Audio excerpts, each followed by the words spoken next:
டெல்லி தேர்தல் தலைநகரை ஆட்சி பிடிக்க போவது யார் என்பது பெரும் எதிர்பார்ப்புகளை ஏற்படுத்தியிருக்கின்றதான் கூற வேண்டும். மும்முனை போட்டி நடைபெறுகிறது.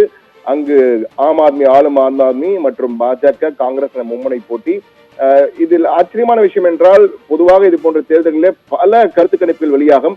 ஆனால் இந்த முறை பெரிய அளவிலே கருத்து கணிப்பு எதுவுமே வெளியாகவில்லை. 3 அமைப்புகள் தான் அந்த கருத்து கணிப்புகளை வெளியிட்டிருக்கின்றன. அதே போன்று அந்த கருத்து கணிப்புகளில் பார்த்தீங்கன்னா, தற்போதைய நிலையில் ஆம் ஆத்மி முந்துகிறது. ஆட்சியை பிடிப்பதற்கான, மீண்டும் ஆட்சியை தக்க வைப்பதற்கான வாய்ப்பு இருக்கிறது. 3வது முறையாக ஆம் ஆத்மி கட்சி ஆட்சியை பிடிக்க வாய்ப்பு இருப்பதாக தற்போது தெரிய வந்திருக்கிறது.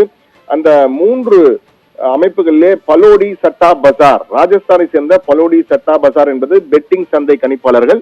இவர்கள் கடந்த முறை நடந்த தேர்தலின் போது சரியாக கணித்திருந்தார். ராஜஸ்தான் தேர்தல், ஹரியானா தேர்தலையும் சரியாக கணித்திருந்தார்கள். எனவே அந்த வகையிலே இந்த பலோடி சட்டா பசார் ராஜஸ்தானை சேர்ந்த பெட்டிங் சந்தை கணிப்பாளர் அமைப்பு கணிப்பின்படி நீங்கள் பார்த்தீர்கள் என்றால், ஆம் ஆத்மி 38 40 இடங்கள், ஆம் ஆத்மி 38 40 இடங்கள், பிஜேபி 30 32 இடங்களை பெறுவதற்கான வாய்ப்பு இருக்கிறது. எனவே பெரும்பான்மை பெறுவதற்கு 36 இடங்கள் தான் தேவை. எனவே 38 முதல் 40 இடங்கள் ஆம் ஆத்மி வரும்போது அதை ஆட்சியை பிடிப்பதற்கான வாய்ப்பு இருப்பதாக தற்போது தகவல், அந்த கருத்து கணிப்பு தகவல் வெளியாகி இருக்கிறது. அதே போன்று 2வது சர்வே என்று பார்த்தீர்கள் என்றால் சி ஓட்டர் சர்வே. பொதுவாக இந்த சி ஓட்டர் சர்வே என்பது அதிகமாக செய்யப்படும். ஆனால் இந்த முறை அவர்கள் வித்தியாசமான முறையிலே சர்வே செய்திருக்கிறார். எத்தனை இடங்கள் என்று சர்வே செய்யாமல் ஆளும் ஆட்சிக்கு ஆதரவு எப்படி இருக்கிறது, எதிர்ப்பு எப்படி இருக்கிறது, கருத்தில்லை என்பது எப்படி இருக்கு என்ற வகையிலே கருத்து கேட்டிருக்கிறார்கள். இது தொடர்பாக ராய்டர்ஸ் நிறுவனம் வெளியிட்ட ஒரு சி ஓட்டர் சர்வேயை குறிப்பிட்டு அவர்கள் வெளியிட்ட தகவலிலே 51% அரசுக்கு ஆதரவாக, தற்போது ஆளும் ஆம் ஆத்மி அரசுக்கு ஆதரவாக, அரவிந்த் கெஜ்ரிவால் அரசுக்கு ஆதரவாக 51% பேர் நாங்கள் தயாராக இருக்கிறோம் என கூறியிருக்கிறார்கள். அதே போன்று 41% பேர் இந்த ஆட்சிக்கு எதிரான ஒரு சூழலில், மனநிலையில் இருப்பதாகவும் தகவல் வெளியாகி 8% பேர் கருத்தில்லை என தெரிவித்திருக்கிறார்கள். ஆனால் 51% பேர் ஆளும் அரசுக்கு ஆதரவாக இருக்கிறார்கள் என்பது ஒரு பாசிட்டிவான கருத்தாக பார்க்கப்படுகிறது என ராய்டர்ஸ் நிறுவனம் குறிப்பிட்டிருக்கிறது.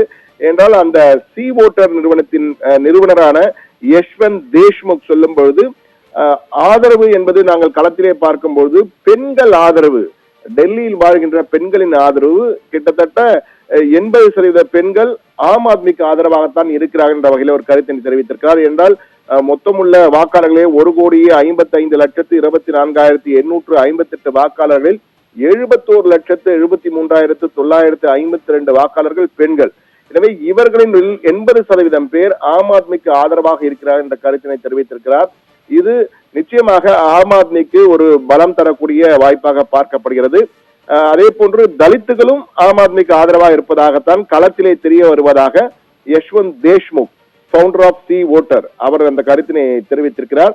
அதே போன்று மற்றொரு அமைப்பும் இந்த சர்வேயை செய்திருக்கிறது. நாக்டார் என்ற வகையிலே national confederation of Dalit and Adivasis organisation, தலித் மற்றும் ஆதிவாசிகளின் தேசிய கூட்டமைப்பு சார்பிலே, அந்த நாக்டார் சார்பிலே கிட்டத்தட்ட 6,256 பேரிடம் இந்த கருத்து கணிப்பை நடத்திருக்கிறார்கள்.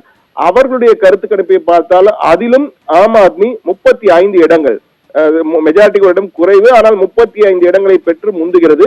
பிஜேபி 28 இடங்கள், காங்கிரஸ் 7 இடங்கள். இவர்கள் தான் காங்கிரசுக்கு 7 இடங்கள் குறிப்பிட்டிருக்கிறார். மற்றபடி காங்கிரஸ் பின்னடைவை சந்திக்கிறது என்றுதான் மற்ற கருத்து கணிப்புகள் தெரிவிக்கின்றன. ஆனால் ஆம் ஆத்மி 35 இடங்கள், பிஜேபி 28, காங்கிரஸ் 7 என்று national confederation of Dalit and Adivasis organisation NACDOR கருத்து கணிப்பிலே தகவல் வெளியாகி இருக்கிறது. ஆனால் ஒட்டுமொத்தமாக நமது சிறப்பு செய்தியாளர்கள் டெல்லியில் இருக்கிறார்கள். அவர்கள் பல்வேறு இடங்களுக்கு சென்று அந்த நிலவரத்தை அறிந்திருக்கிறார்கள். அவருடன் பேசியதிலிருந்தும் அரசியல் கட்சிகளிடம் நாம் பேசியதிலும் நமக்கு கிடைத்த தகவல், மும்முனை போட்டி நடைபெறுகிற இருக்கிறது. அங்கு தீவிரமான பிரச்சாரம், 3 கட்சிகளுமே தீவிர பிரச்சாரத்தில் ஈடுபட்டிருக்கிறார்கள். அரவிந்த் கெஜ்ரிவாலின் ஆம் ஆத்மி ஆகட்டும், மோடி அமித்ஷாவின் பாஜக ஆகட்டும், அதே போன்று ராகுல் காந்தி, பிரியங்கா காந்தி போன்றவரின் காங்கிரஸ் ஆகட்டும், அனைவருமே தீவிர பிரச்சாரங்களில் ஈடுபட்டிருக்கிறார்கள். ஆம் ஆத்மி தற்போது முந்துவதற்கான வாய்ப்பு அதிகம் இருப்பதாக தெரிகிறது என்றுதான் களத்திலிருந்து வரும் தகவல்கள் தெரிவிக்கின்றன. என்றால் பெண்கள் மற்றும் தலித்துகள் அவருடைய வாக்குகள், குறிப்பாக ஏழை மக்களின் பங்காளனாக அரவிந்த் கெஜ்ரிவாலை அங்கு கொண்டாடுகிறார்கள். அதற்கு பல்வேறு காரணங்கள். என்றால் ஒவ்வொரு டெல்லியிலே 2 வகையான டெல்லி இருக்கிறது. ஒரு வகையான டெல்லி என்று பார்த்தால் பார்ஸ் டெல்லி என்பார்களே, இந்த சதர்ன் டெல்லி, டெல்லியின் தெற்கு பகுதியெல்லாம் சற்று வசதியாக உயர்தர வகுப்பினர் வசிக்கக்கூடிய பகுதிகளாக இருக்கும். ஆனால் ஓல்ட் டெல்லி என்ற கிழக்கு பகுதி போன்ற இடங்கள்லாம் பார்த்தீர்கள் என்றால் ஏழை பங்காளர்கள் அதிகம் பேர் இருக்கக்கூடிய வாய்ப்பு இருக்கிறது. எனவே ஏழைகள் நடுத்தர மக்கள் வசிக்கின்ற இடங்களிலே பெரும்பாலும் அரவிந்த் கெஜ்ரிவாலுக்கு ஆதரவு அதிகமாக இருக்கு. குறிப்பாக தலித்துகளின் வாக்குகள் மற்றும் பெண்களின் வாக்குகள் முழுமையாக அரவிந்த் கெஜ்ரிவால் கிடைப்பதற்கான வாய்ப்புகள் இருக்கிறது என்ற ஒரு கருத்து ஏற்படுத்தியிருக்கிறது. அங்கிருந்து வரும் தகவல்கள் நமக்கு அந்த தகவலை சொல்கின்றன.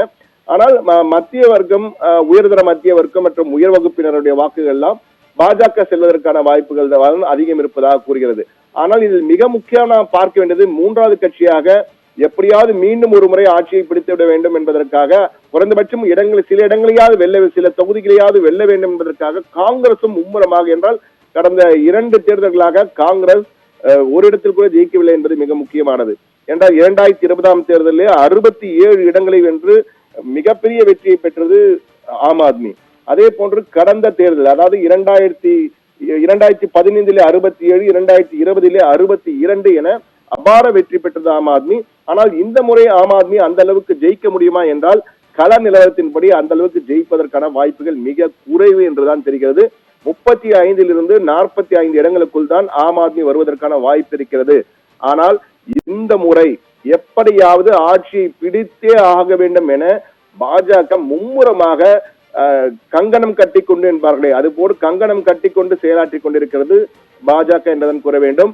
பிரதமர் மோடி முதல் உள்துறை அமைச்சர் அமித்ஷா உள்ளிட்ட அனைத்து தலைவர்கள், யோகி ஆதித்யநாத் டெல்லியிலே குடியிருக்கிறாரா என்று கேட்கும் அளவுக்கு தொடர்ந்து அங்கு பரப்புரையில் ஈடுபட்டு வருகிறார். பல்வேறு அமைச்சர்கள், மத்திய அமைச்சரவையின் முக்கிய அமைச்சர்கள், முக்கிய தலைவர்கள் என அனைவருமே, பாஜகவின் ஒட்டுமொத்த பெருந்தலைகளும் அங்கு தொடர் பரப்புரையில் ஈடுபட்டிருக்கிறார்கள். தமிழகத்திலிருந்தெல்லாம் தமிழ் வாக்குகளை சேகரிப்பதற்காக தமிழ் தலைவர்களும் சென்று வந்திருக்கிறார்கள் என்பது நம்மால் அறிய முடிகிறது.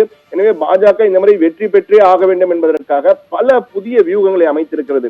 ஏற்கனவே அரவிந்த் கெஜ்ரிவாலுடைய ஆம் ஆத்மி கட்சியிலிருந்து பல தலைவர்களை இவர்கள் இழுத்து விட்டார்கள். போட்டியிட வாய்ப்பு கிடைக்காத 7 தற்போது எம்எல்ஏக்களா இருக்கிற 7 பேரை தற்போது அவர்கள் பக்கம் இழுக்குவதற்கான வாய்ப்பு இருக்கு என கூறப்படுகிறது. எனவே இது போன்ற பல சில்லாலங்கடி வேலைகள் என்பார்கள், அது போன்ற வேலைகள் எல்லாம், உள்ளடி வேலைகள் எல்லாம் நிறைய நடைபெற்றுக் கொண்டிருக்கிறது.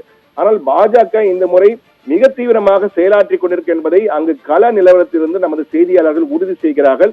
முன் எப்போதும் இல்லாத அளவுக்கு பாஜக ஒவ்வொரு வாக்காளரையும் சந்தித்து எங்களுக்கு வாக்களிக்க வேண்டும், ஏன் வாக்களிக்க வேண்டும், டபுள் என்ஜின் அரசுகள் வந்தால் எந்த அளவுக்கு நல்லது நடக்கும் என்ற வகையிலே தீவிர பரப்புரையில் ஈடுபட்டிருப்பதாகவும், இது பெரிய தாக்கத்தை அங்குள்ள மக்களிடம் ஏற்படுத்தியிருக்கிறது என்பதை மறுக்க முடியாது. அது உண்மையாகவும் இருக்கிறது, கள நிலவரமாகவும் இருக்கிறது என்பதுதான் அங்கிருந்து டெல்லியிலிருந்து வரும் தகவல்கள் உறுதி செய்கின்றன. எனவே ஆம் ஆத்மி கட்சி கடந்த 2 ஆண்டுகள் வெற்றி பெற்றது போல எளிமையாக வெற்றி பெறுவதற்கு வாய்ப்பு இல்லை. இந்த முறை கடும் போட்டியை சந்திக்க வேண்டியிருக்கும். ஆனால் காங்கிரஸ் எந்த அளவுக்கு வாக்குகளை பிரிக்கிறது, அதாவது அரசுக்கு எதிரான வாக்குகளையும் தலித் வாக்குகள், பெண்களின் வாக்குகளை காங்கிரஸ் எந்த அளவுக்கு பிரிக்கிறது என்பதை பொறுத்துத்தான் ஆம் ஆத்மி வெற்றி பெறுவது முடிவு செய்யப்படும். என்றால் பாஜக வாக்குகள் பெரிய அளவு பாதிக்கப்படுவதில்லை. ஆனால் ஆம் ஆத்மிக்கு பெண்கள், தலித்துகளின் வாக்குகள் பெரிதாக முழுமையாக சென்று சேரும். அதை எந்த அளவுக்கு காங்கிரஸ் பிரிக்கிறது என்பதையும் பார்க்க வேண்டியிருக்கிறது என்பதால் அங்கு அரசியல் கலவர நிலவரங்களை எல்லாம் தொடர்ந்து நோக்கி வரும் பல ஆர்வலர்கள், அரசியல் ஆர்வலர்கள் நமக்கு தெரிவிக்கிறார்கள். எது எப்படி இருப்பினும் தற்போது இந்த சட்டா பசார், பலோடி சட்டா பசாருடைய கணிப்பு, அதே போன்று சி ஓட்டர் கருத்து கணிப்பு, அதே போன்று national confederation of Dalit and Adivasi organisation நாக்டோரின் கருத்து கணிப்புகள் எல்லாம் பார்க்கும்பொழுது ஆம் ஆத்மி ரேஸில் முந்துகிறது. டெல்லியை வெல்லக்கூடிய ரேஸில் ஆம் ஆத்மி தற்போதைக்கு முந்துகிறது. ஆனால் பாஜக புதிய வியூகங்களுடன் தீவிரமாக களமாடி கொண்டிருக்கிறது. எனவே கடுமையான போட்டி இருக்கும். 5ஆம் தேதி வாக்குப்பதிவு, 8ஆம் தேதி 11 மணி அளவிலே டெல்லியில் வெல்லப்போவது யார், டெல்லியை 3வது முறையாக மீண்டும் அரவிந்த் கெஜ்ரிவால் வெற்றி பெற்று ஹேட்ரிக் வெற்றியை படைப்பாரா, அல்லது பாஜக நீண்ட காலத்திற்கு பிறகு மீண்டும் டெல்லியில் ஆட்சி அமருமா என்பதெல்லாம் பார்க்க வேண்டியிருக்கிறது. அல்லது காங்கிரஸ் புதிய உத்வேகத்துடன் அதிர்ச்சி கொடுக்குமா மற்ற 2 கட்சிகளுக்கு என்பதையும் பொறுத்திருந்துதான் பார்க்க வேண்டும். எது எப்படி இருப்பினும் டெல்லி தேர்தல் சூடு பிடித்திருக்கிறது. நாளை மாலையுடன் பரப்புரை ஓய்வு எடுக்கிறது. எனவே தீவிர பரப்புரையும் நடைபெற்றுக் கொண்டிருக்கிறது. ஆனால் ஆட்சி பிடிக்கும் தற்போதைய அளவிலே கருத்து கணிப்புகள் முந்துகிறது ஆம் ஆத்மி என்பதுதான் தற்போதைய தகவல். பவித்ரா.